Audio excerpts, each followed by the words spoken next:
All right, welcome everybody to the Be Future Ready, 5 Ways to Prepare Your Workforce for an Uncertain Future webinar, brought to you today by EdCast and the Institute for Corporate Productivity.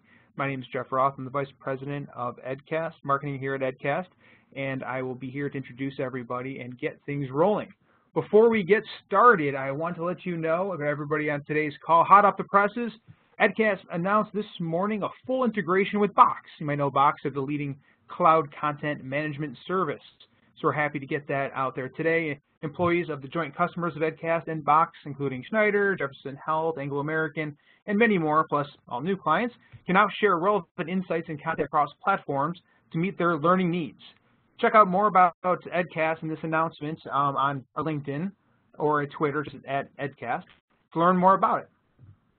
So let's go back to the webinar again. Welcome today. We're happy to have you here. We have a lot of information to go through to talk about the 5 ways to prepare your workforce for an uncertain future. We have Kevin Oakes here today. He's the CEO and founder of the Institute of Corporate Productivity, I4CP. Previously, he was the founder of Sum Total Systems and chairman and CEO of Click to Learn, which he helped take public. Kevin is the author of the Executive Guide to Integrated Talent Management and is a frequent keynote speaker and author in the human capital field. We're excited he could join us today. Welcome, Kevin. Thanks, Jeff. Glad to be here. Great, great. Today also we have Becky Willis. Becky is currently the Vice President of Enterprise Engagement at EdCast and has over 20 years of learning experience. Becky advises enterprise-level customers on digital learning and manages design and development of sales and leadership content. Previously, she held a mix of learning strategy and development positions at Hewlett-Packard and Hewlett-Packard Enterprises. Becky, thank you for joining us today as well. Thanks, Jeff, and honored to be with Kevin. Excellent. Me too. I think we all are. So with that, I'll just let everybody know we are recording today's session. So after the webinar, give us some time and I'll get that recording out to you. Also, we'll be trying to save some time at the end of today's webinar for any kind of questions you may have. So as they come up or as we're discussing them, we may be able to address them as we go, but if not, we'll try to save them for the end. Just add them into the chat or the Q&A section over to the right of the display there, and we will get to them as best as possible. And with that, Kevin, I will pass it over to you. There you go. Okay. Well, thank you, Jeff, and welcome, everybody. Thanks for joining Becky and I today. Just to sort of set the table here and understand what our organizations do, I'm going to have Becky describe a little bit about EdCast for those of you who aren't familiar with the company. Hey, everybody.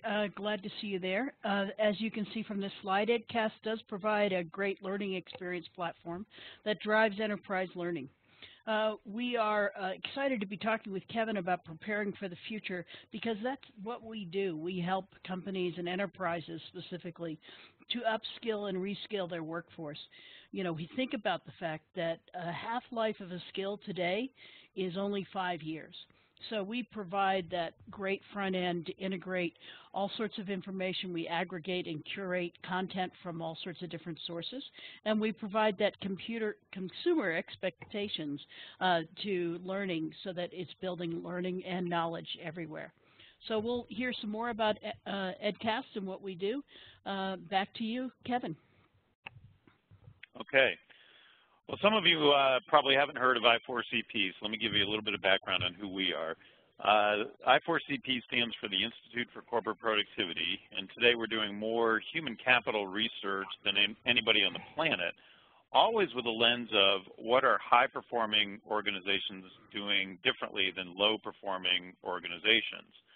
And in general, we're looking for not just best practices of top companies, but we're looking for the next practices of those companies. And my analyst staff defines those as practices that have a high correlation to bottom line business impact, yet not a lot of organizations are yet doing that practice.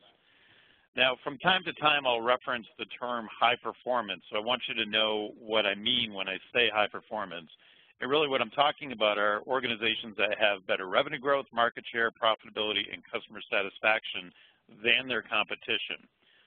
We look at those factors over a 5-year time horizon. Those of you who have read Good to Great know that many of the companies in there are not so great anymore, so things change rather rapidly these days, something I'll talk about in a second. And so we look at companies over that 5-year time horizon around these characteristics so that we can see what are high-performing organizations doing differently, and then specifically what HR practices are correlating with market performance, or as I said earlier, bottom line business impact. Now, as I mentioned, things are changing quickly, and I love bringing up this graph of the most valuable organizations from 20 years ago to 10 years ago to today. You can see 20 years ago, it was largely non-technology companies except for Microsoft. Same thing 10 years ago, and the names changed from that time frame. Today, it's all technology companies, and only recently has Amazon climbed up this list to be number 2, but you can see we've got some pretty familiar names, obviously, that are tech companies that make up the most valuable organizations today on the landscape. In fact, you probably saw just a couple weeks ago that GE, really probably one of the most venerable American-based organizations in the world, was booted from the Dow Jones average and substituted by Walgreens, which I'm sure made a lot of long-term GE folks kind of cringe when they saw that happen.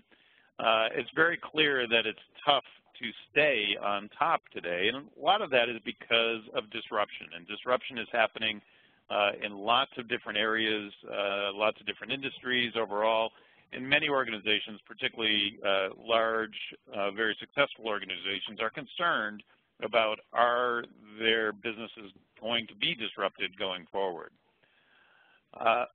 They're concerned because we have a 4th industrial revolution on the horizon today, and this has been widely reported on.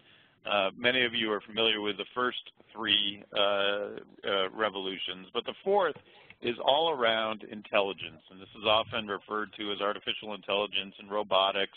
Machine learning are terms that are used quite often. But the 4th industrial revolution is upon us today, and will be here very rapidly. And we think this is important for what we want to talk about today, Becky and I, in talking about being prepared for the future and 5 ways to prepare your workforce for uncertainty in the future.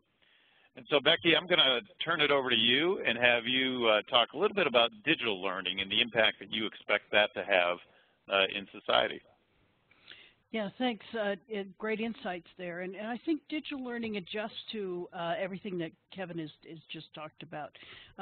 And one of the things that I end up talking with our customers and prospects about is people talk about digital learning being disruptive, and I have a tendency to think about it more as a revolution. So for those of us that are in L&D or sales enablement who've been in the industry, we think that it's disruptive to us. But for the learners, it's a revolution. And following on what Kevin was talking about, the industrial revolution, this is a more learner-centric, consumer-focused type of approach to learning, where the learner is in the center, where there is a democratization of learners. Or, you know, we in learning don't have complete command and control of everything that we've had before.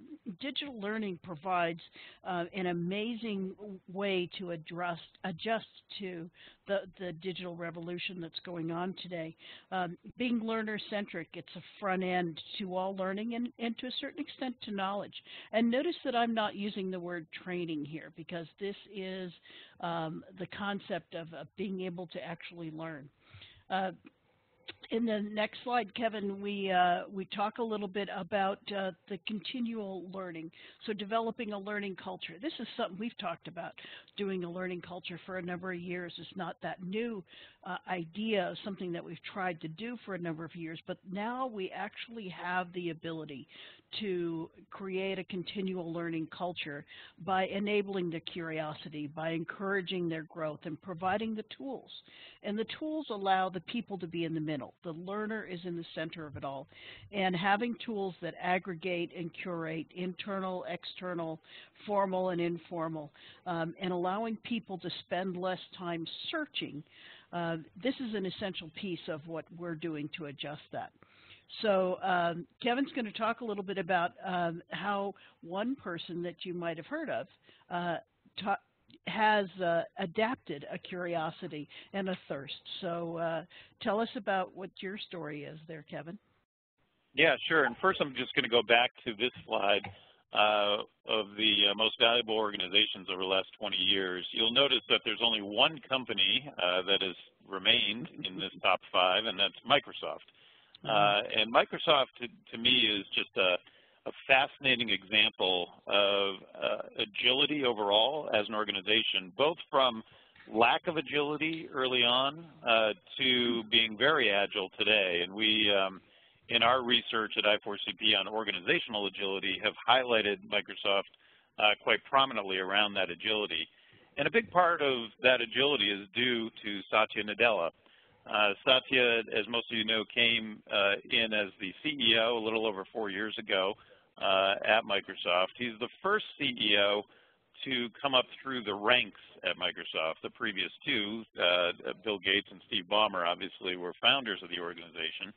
And Satya, started in the engineering group and has a lot of gravitas with the employees because he grew into this role throughout the organization. But what I love about Satya is his philosophy around a culture of learning. You've probably read the quote by now where he has a real thirst for learning overall. He's pretty famous for saying that he is not a know-it-all, he's a learn-it-all, and that he wants his employees to be learn-it-alls, not know-it-alls.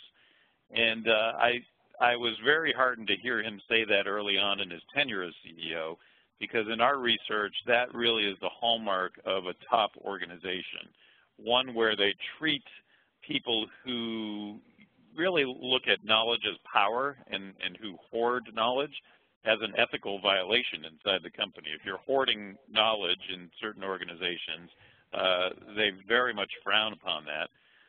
So today, as opposed to knowledge is power, the new mantra is knowledge sharing is power. And I think Microsoft, as well as some other high-performing organizations, have taken that to heart. And they realize that they're only going to be as good as the collective wisdom of the workforce. And what he, along with Kathleen Hogan, who's their CHRO, have done is created a growth mindset inside the organization. And they've got posters in every conference room saying, is this going to be a fixed mindset meeting or a growth mindset meeting? And they give examples of what each means. But they have really drummed that into the culture of the organization, that we are going to be a growth mindset culture overall, and learning is at the center of it, and we want to be a learning culture. How exciting to be in an enterprise, Kevin, that actually believes this, you can drive that down from the top. Oh, absolutely, Becky. And I've been quoted in the media as saying, for the first time in the last maybe 15, 20 years, I'm seeing Microsoft employees excited about the future, happy to be there, really looking forward to the prospects of the organization. And in the work that we do in trying to tie in human capital practices to market performance, I'm very happy to say that in this case, I really believe that this culture has translated very dramatically to market performance. You can see the stock chart here from the day Satya became CEO to where the organization is right now. The stock is at an all-time high. He has added billions and billions to the market cap of the organization. And I say he, and I'm sure if Satya were listening in, he'd be quick to correct me and say it's not me, it's we, and that really is true. He is, and he's enabled that in the organization. Becky, have you witnessed other high-performing organizations having that kind of culture inside the company? I certainly have seen the culture of Microsoft change. I worked with them on a number of different occasions prior to this, and that hoarding mentality, that SME hoarding mentality was unfortunately something that did happen in a few groups, and I've seen it happen in my past in some of the companies I've done with. But where you see people who take advantage of influencers, as we call them, so leaders who have some influence or subject matter experts, and allow them to share the information, it makes quite a difference to, first of all, to retain those people. That really helps them to be recognized and to retain them. But it also helps to drive faster performance, better performance, people able to learn about their job and learn about what they're doing or where they want to go much quicker. You know, and there's a couple of different elements of having a learning culture, and we'll talk about those in a little bit. But I really think that inside the company, employees need to feel like this is recognized and rewarded even for sharing their knowledge. They need to be encouraged and have the tools to do it overall. And I think in companies that have that very high knowledge sharing culture, we're seeing that take place. Now, we've also been doing a lot of research around how the nature of work is changing and how the labor market is changing overall. In fact, our next conference, the theme is going to be the disruption of work. And I think learning plays a huge role in how work is changing long term. And you're seeing that at EdCast as well, Becky, and how the labor market is evolving. So maybe you can talk a little bit about how you see it evolving. Yeah, thanks, Kevin. This particular statistic about jobs requiring technology skills, this is one that fascinated me. This came from the U.S. Bureau of Labor Statistics. And they also said that in the current economy, the change is happening faster than ever before, and the half-life of a learned skill is a mere 5 years. So that means that we all have to upskill and reskill and find things for people to do, new changes. Some of it, of course, revolves around technology in terms of people learning technology skills and jobs that require technology skills that they're used to. But it means that people have to be agile. You have to have a more agile workforce. And in order to have that more agile workforce, we're seeing that there's a lot of pieces to play in that. For example, we won this year a very big contract with the World Economic Forum, and the World Economic Forum is taking it as their ability to be able to create that adaptable and agile workforce where they can work with people to upskill their technology skills specifically. And this is World Economic Forum is very active. They have some really cool quotes that where they talk about how the labor market is changing. So we see that there are three things that we can focus on in terms of having tools that are appropriate to make that workforce be agile, make it something so that if someone needs to learn a new skill, they want to move on to a new job, they can have a tool with great user interface and a great user experience similar to what they have in the consumer side, that they can do that. We also see that having people with that tacit knowledge that Kevin was just talking about, your subject matter experts, having those people available, recognizing them, having them have a platform where they can talk about these things, that brings that upskilling resource, that brings that ability up even faster. And one way to address all of this is having resources that are blended. So you're blending internal content that you create yourselves or content that is formal content from your learning management system or formal content from a subscription provider or a number of other places. You blend all of that and curate it. And I think curate it's a word we hear a lot nowadays, but what's exciting to me about curating is the second stage of curating. After you find something, you filter it. So filter it, make it so that busy people, which we all are, can find the resources in the right resources at the right time for the right person. Kevin, you've got some great stats on that. Yeah, we do. So, agility, as I said earlier, has been a big focus of some of the research that we've done.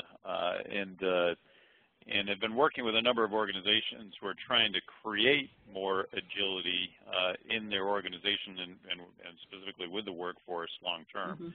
And they're doing that for a variety of reasons. The NACD, National Association of Corporate Directors, which most members of a board of directors, particularly of public companies, belong to, put out this caution to boards of directors and companies a little while ago. It was their #1 caution. They said the rapid speed of disruptive innovations and new technologies may outpace the ability to compete or manage risk appropriately. So essentially what they're saying is, the world is moving quickly. Companies may not move quite as quickly as the world, and boards of directors and management teams need to be prepared going forward. Now, there's been a number of surveys of CEOs about how they view being a disruptor in their sector. One of the more recent ones was KPMG's CEO Outlook, and nearly 3/4 of CEOs said that their organization is seeking to be a disruptor in its sector, which is a pretty high number. CEOs tend to be a little optimistic at times, but 3/4 of those CEOs were viewing their company as disrupting their own industry and being a force of disruption going forward. The problem with this is CEOs, while they're optimistic, they also can sometimes be out of touch with the employees. And in surveys that we've conducted, we found that only 9% of business professionals indicate the same thing, that their organization's approach is to be a disruptor. So you've got 74% on one side, 9% on another side. And I think this is a big challenge for many companies. They've got a real misalignment in what senior management is thinking and what the employees are sensing and viewing as what they're doing going forward. Now, there's good reason why organizations want to be more agile long term. We find that low-performing organizations are much more likely, in this instance 3.5 times more likely, to view change as bad for business, and also to say that change is overwhelming them. It's wearing them down. It's a threat. That is a hallmark of low-performing organizations. They don't like change. They resist change. They want things to stay just the way they are. But the world is not going to stay the way it is, and high-performing organizations are much more likely to say they view change as expected and as manageable. And not only that, they're almost 3 times more likely to view change as an opportunity to disrupt their markets. And this is something that we have found with many, many high-performing organizations, is that they look at change in the marketplace as a great way to start a new business, to shift and pivot their existing business. They get excited by it. In fact, I've seen a number of high-performing organizations actually induce change inside their organization just so that they can get the workforce used to it going forward. And so in our work around agility, we've showcased how organizations are getting their workforce ready for change by scanning the environment, creating the right committees inside the organization around that, and even creating one of the best committees they created is sort of a kill the company committee. If we were going to put ourselves out of business, what would we do out in the marketplace?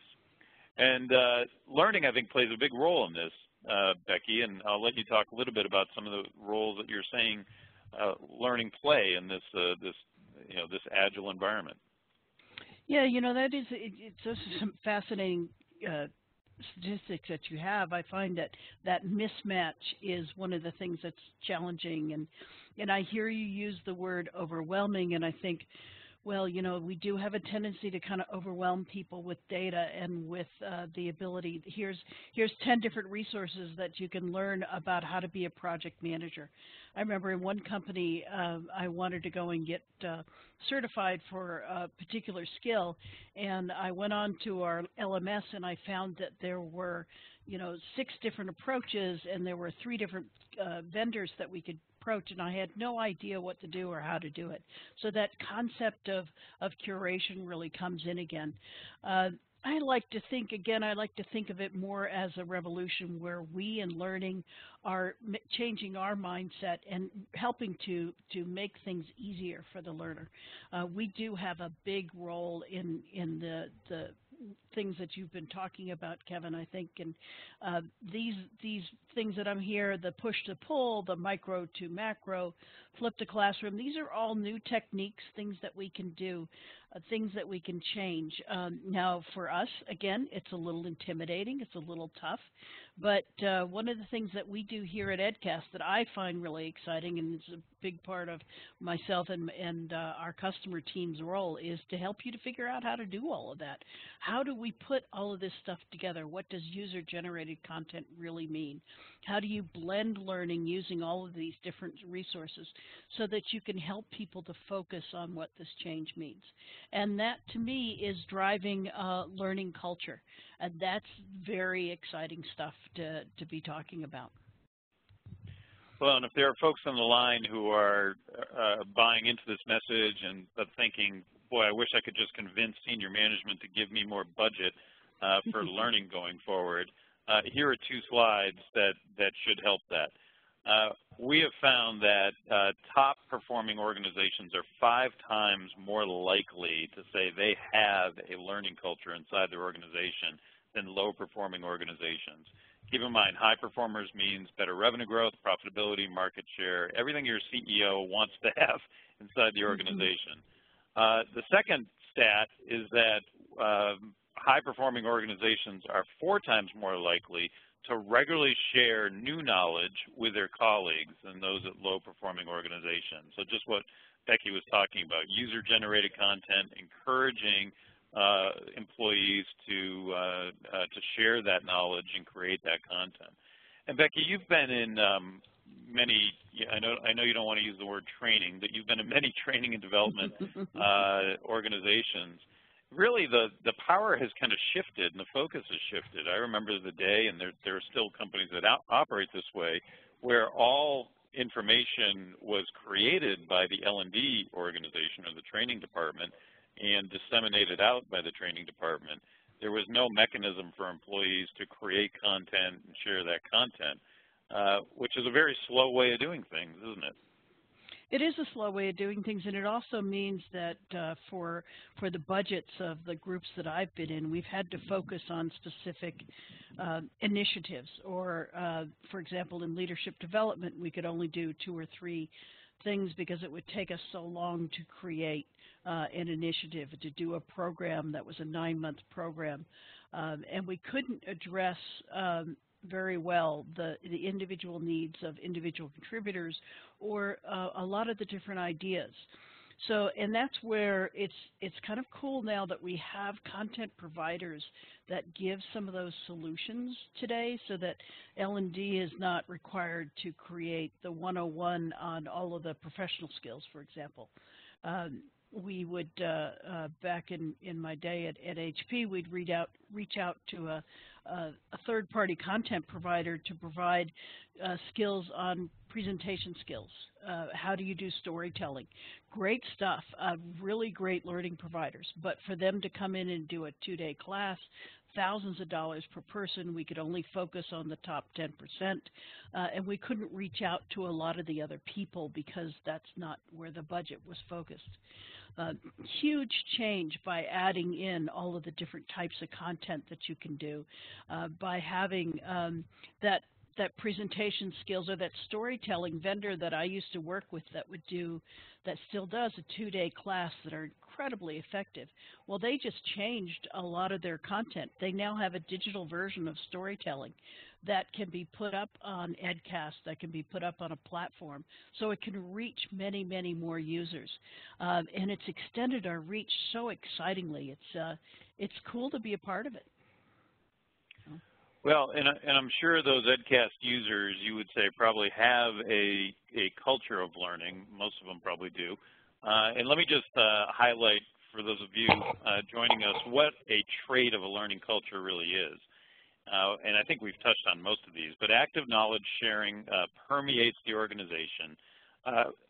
One thing that I've seen in a lot of great learning culture companies is that it's actually an organizational value that is up on their website. It's on a slide that they use internally, and they espouse that as something that they really try to drive inside the organization. Another thing that I've seen is that leaders at all levels, even the most senior levels, are involved with learning overall. We talked about GE earlier, and really that was popularized by Jack Welch and GE. But the notion that leaders would get out and teach is a very powerful aspect of a learning culture. I have found that when you get leaders to teach, suddenly you have much more support for your learning programs inside the organization. You have also much more strategic value to learning, and learning is viewed more strategically when leaders are teaching. And for the leaders, you never learn a topic better than when you're forced to teach it. And so I think there's a lot of benefits to leaders as well around that. Have you seen that, Becky? Yeah, absolutely. It's, as a matter of fact, one of the things that I've been working on for the past 2 years or so is the idea of moving to a theory of learn, do, share. So the share piece is exactly what you're talking about, but learn something yourself, do it, get that experiential piece in there, and then finally master it by sharing it with others.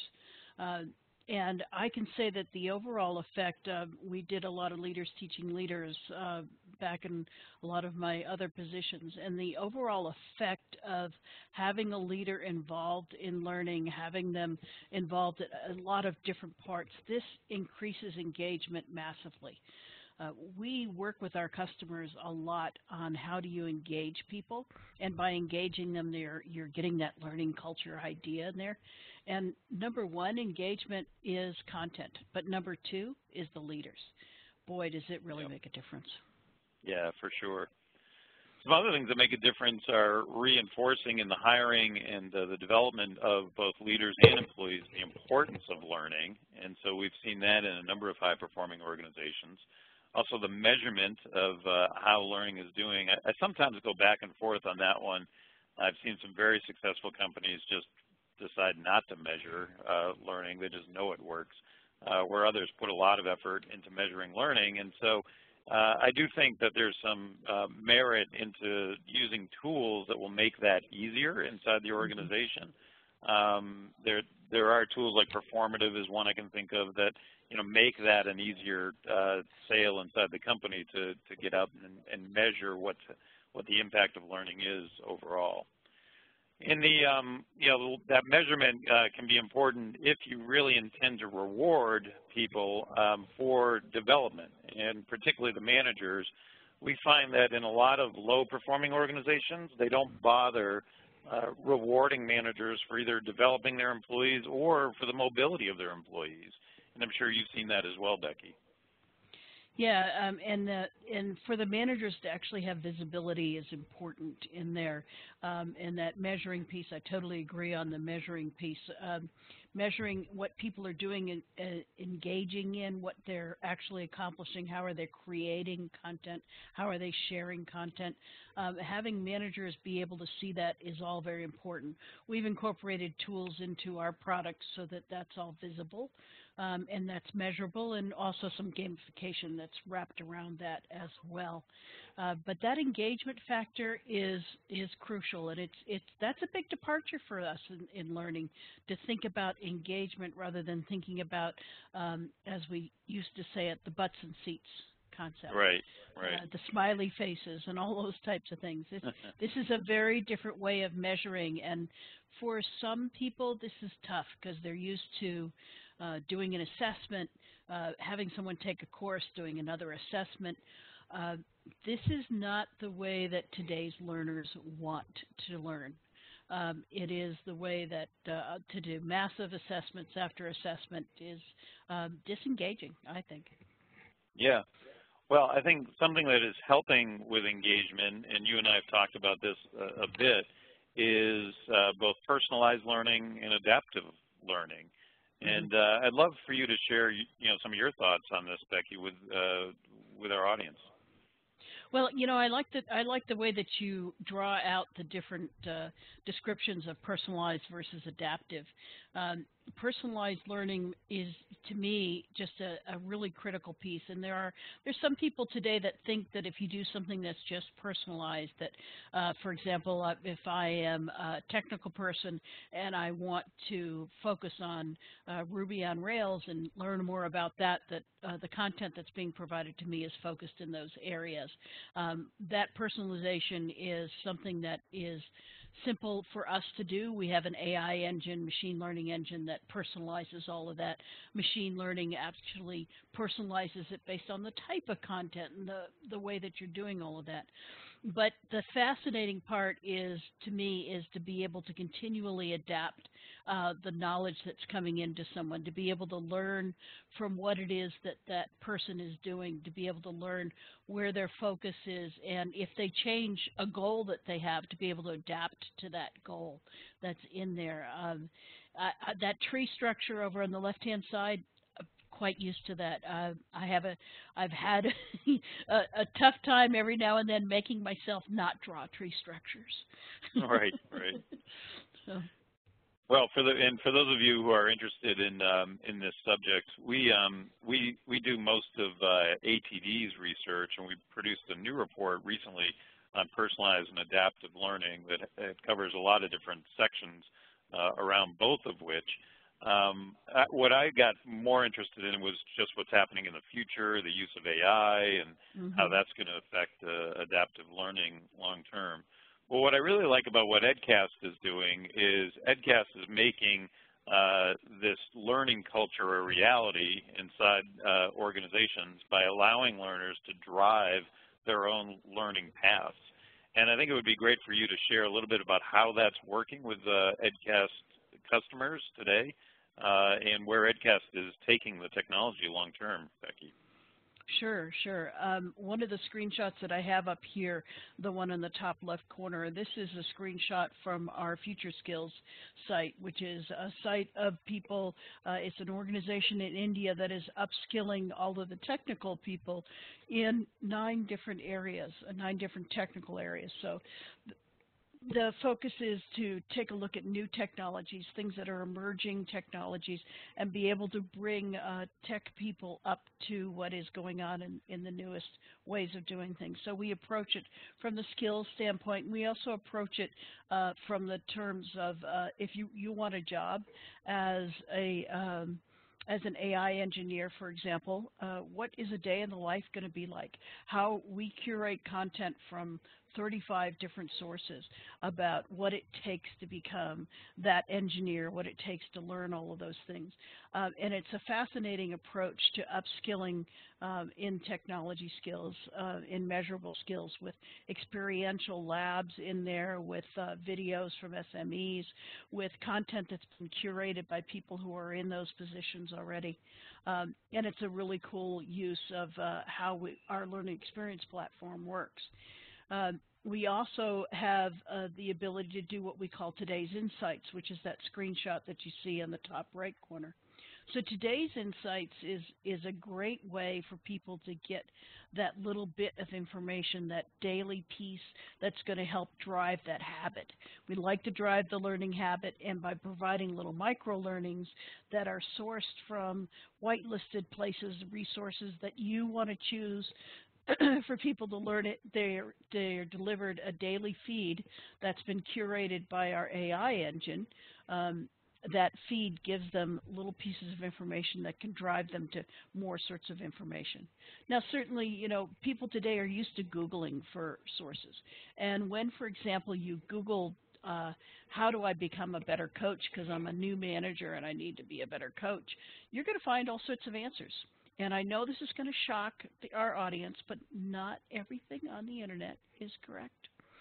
So you can give them a better feed of better ways of finding things. You can whitelist resources on coaching, for example. That's the GROW model of coaching that you prefer as a company.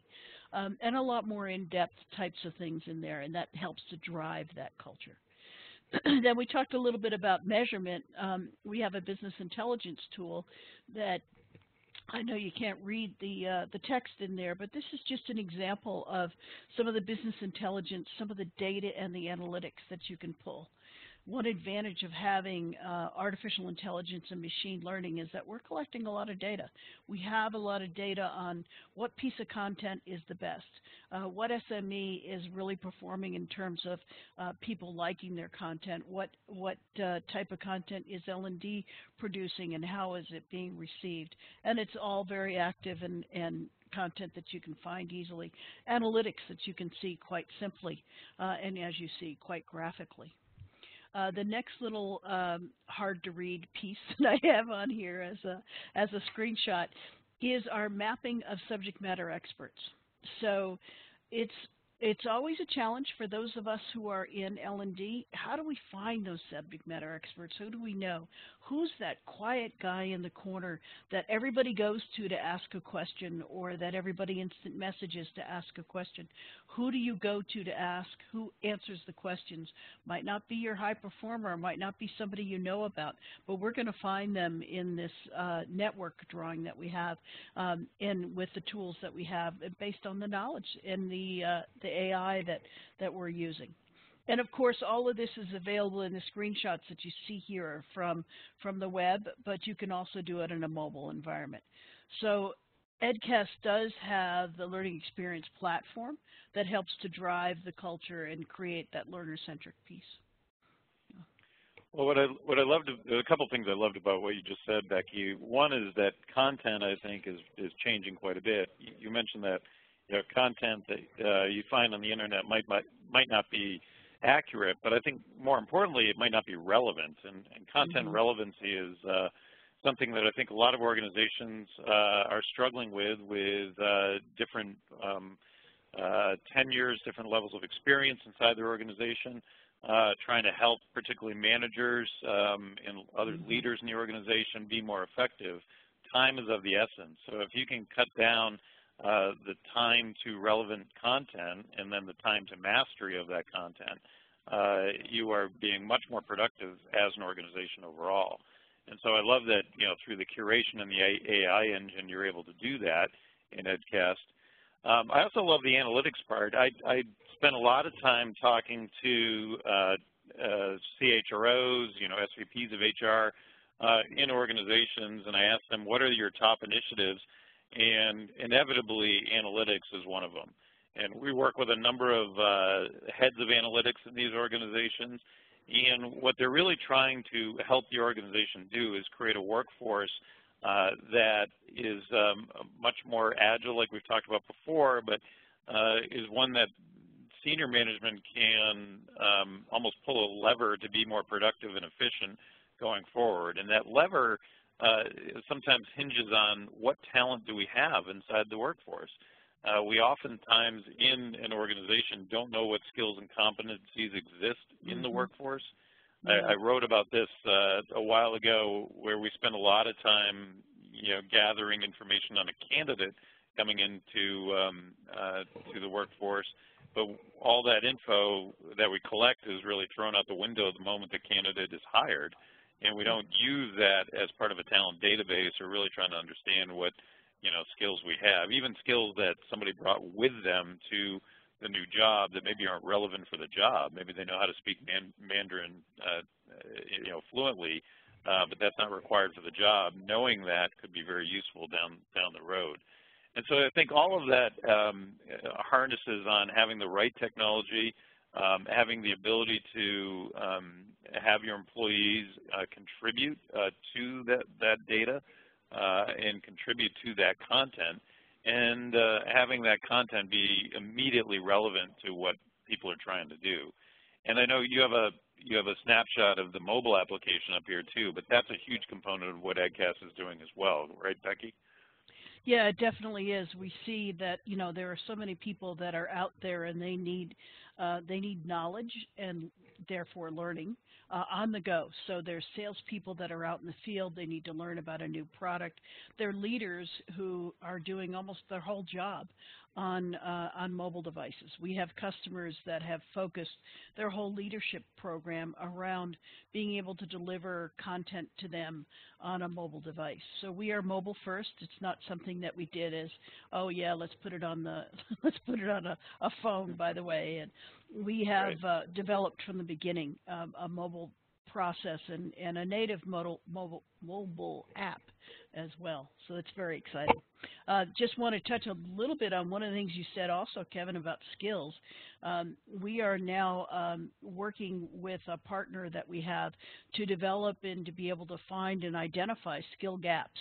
And then once the skill gaps are developed into like an individual development plan or something like that, then we can just drive them to what the learning is to fill those gaps. Very exciting work that we're doing now. And providing value across the board inside those organizations. So maybe you can touch on that and what value you are providing.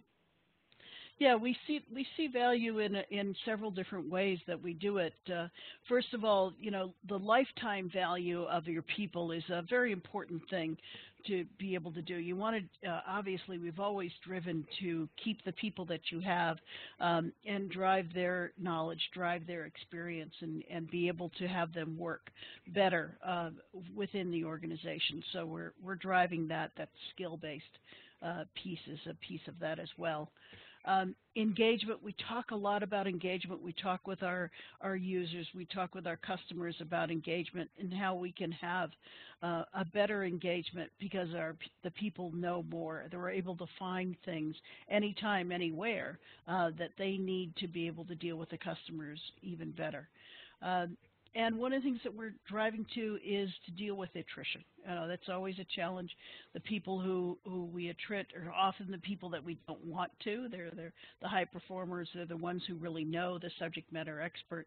And getting them to share their knowledge and be recognized for sharing their knowledge often helps to drive them to continue and to grow within the company. And then the other thing that we're doing is we talk here about reducing the content spend. We're doing that with this AI, with the AI curation that we have as well. But we're also finding that you can focus your third-party content.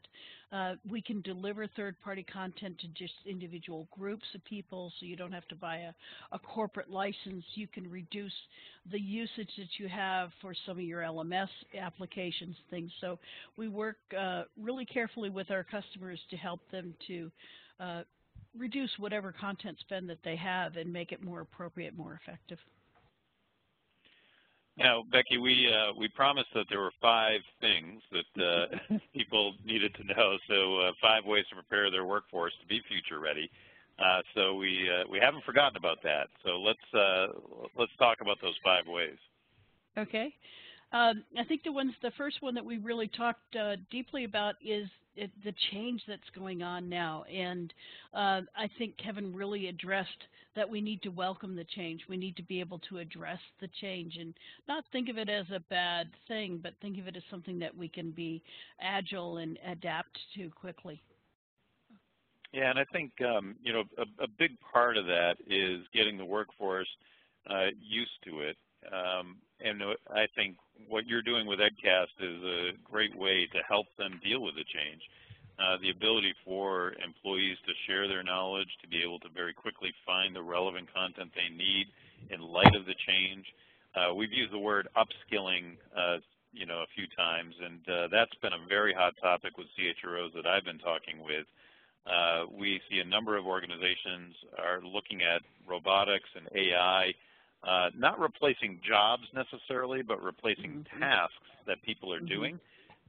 In fact, sometimes up to 30% of somebody's job that could be automated going forward. What that allows the organization to do is make those individuals a bit more strategic, but they need to upskill those individuals. And so the focus on learning is even greater in those organizations that are trying to figure out how can we automate some of those tasks and how can we shift some of that work internally.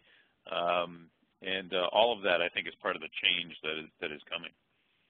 Absolutely. And I think layered into that is the second step, this identify continual learning opportunities. And we can talk about that in terms of how we can identify our own opportunities within as L&D and sales enablement people, where we now are in that same boat that you just talked about. We're able to upskill ourselves and move to digital learning, and I think move to some really exciting stuff that we're able to do, as opposed to you know, lots of things that I did as an instructional designer, for example, now I can do as a curator. And in the middle of what I'm curating as a pathway, for example, my continual learning opportunity is to become a curator and to learn how to develop a flow that still requires my skills as an instructional designer.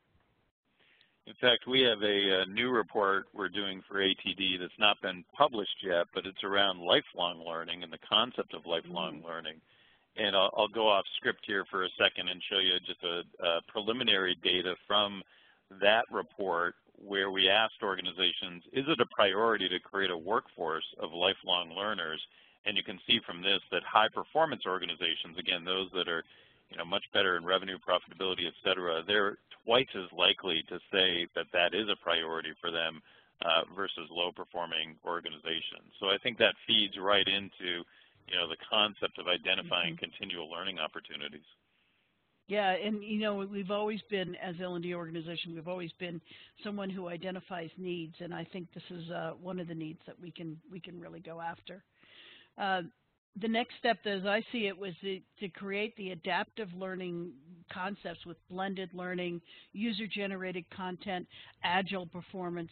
One of the things that we talk about to our learners is that for the content today, the way that you approach it, and this is a quote that we got from Rob Lauber of McDonald's, he talks about scan, dive, and immerse.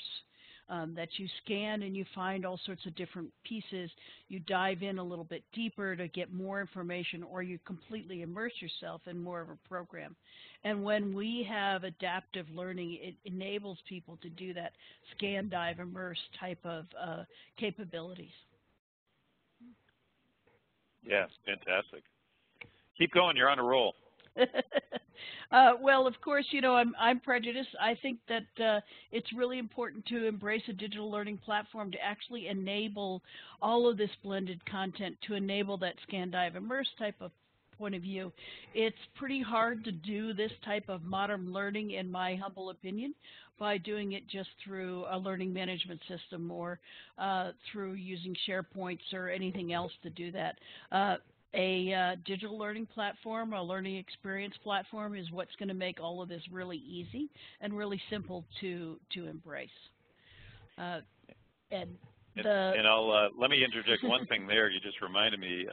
We have a brand new survey out in the field, basically under the headline, "Is the LMS dead?"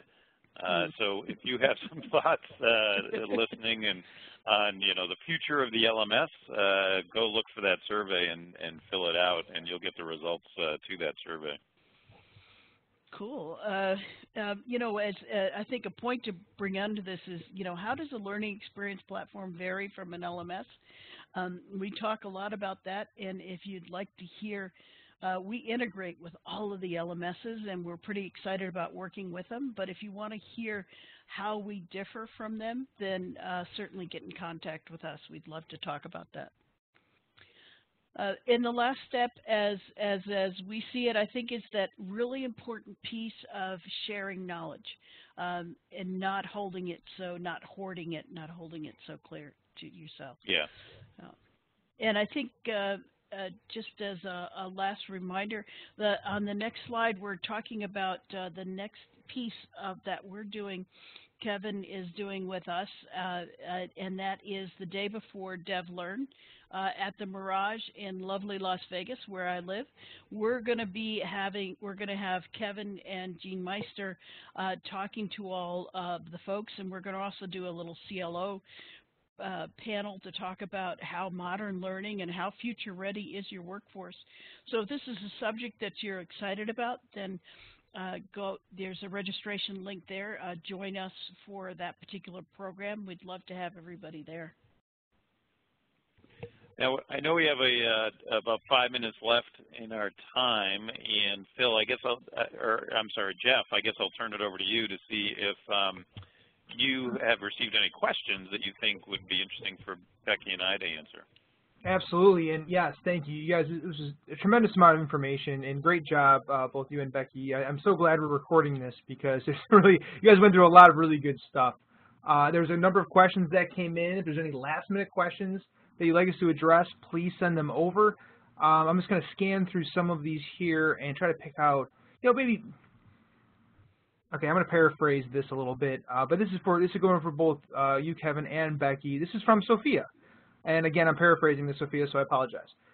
With all the changes in technology, I assume that means learning and HR technology over the last decade, what are the best metrics to show results? How's that? Good That's question, great. Sophia. Well, so I can ahead, start a little bit. Obviously, that's an issue that the L&D community's been wrestling with for decades. And, you can go back to the Kirkpatrick levels of, 3 and 4, which are very results-oriented, or even what Jack and Patty Phillips have done around ROI level 5 to hone in on results. I think, first and foremost, when you're designing your program, trying to build it into whatever you're trying to impact, and thinking about how you're going to measure the impact before you design the program, or before you embark on the learning activity is critical. Some of the easiest ways to show results, though, are doing just sort of an A/B test, and have people in the A group do nothing or do it the old way, and have the people in B group do it the new way, and see what the difference is over time. But Becky, I'd love to hear some of your thoughts, being in this field for so long. Yeah, that A-B group is one that we found to be really effective. We did that with a couple of our customers, and even as much as I believe in a learning experience platform, before I even joined EdCast, I worked with a couple of different ones. I was shocked by the results of that A/B. One customer did it with just their leadership, where half of the leadership got EdCast and the other half did not, and they saw a 2x difference in the A/B group between what people were able to learn and what access they had and how comfortable they were using the product. Certainly done a lot of impact studies. I've done level 4s in Kirkpatrick, and I have to admit, paid a lot of money for that type of business impact results. Worked with a couple of different vendors in that area that are doing a better job of that today. But I do find that today, with more the consumer type of approach, to me, engagement is the measure that you want to go after. Engagement. Yeah, that's a good point. Excellent. I think it's a great answer to a very difficult question. And, we have one more minute here, so I'm going to sneak in one more question just because I love it. It's from Tom. It says, how fast is AI coming to HR, and is it all hype? How's that? I love it. Wow. Gee, I don't think so. It certainly isn't hype for us. I mean, we do have a very advanced AI engine that looks at insights. It creates relevance. It does curation. It does some really cool things. And I've certainly seen some other studies of where it's helping in HR. But in terms of learning, I think this is the tool that we've been looking for a long time. It makes our life a lot easier. In our personalized and adaptive learning report, we had a statistic that talent development professionals expect that their application of AI will triple in the next 2 years. So for what it's worth, those talent development folks feel like AI is coming very soon. Excellent, excellent. So no, not hype. So very good. And I think that's a good point there. Whoever asked that question, please get in touch with me. I want to talk to you. Excellent. So Tom, come our way. We'll give you some more information on that. Cool. All right. So there's more questions. We'll answer those offline. Everybody who asked them. So thank you for those questions. I put a link in the chat area to the event that Becky mentioned. So you will have that link. You can click over there if you'd like to register to attend that. And with that brings us to a close. So thank you, Kevin, and thank you, Becky. You guys did a fantastic job. Thank you very much for being here for this. Thanks, everybody. Yep, it was great fun. Hopefully we can do it again. Thanks, folks. All right, thank you, everybody. I'll be sending out the recording by the end of the week. So thank you for joining us, and I hope you enjoy the rest of your day. Thank you again. Take care. Take care. Thanks, Kevin.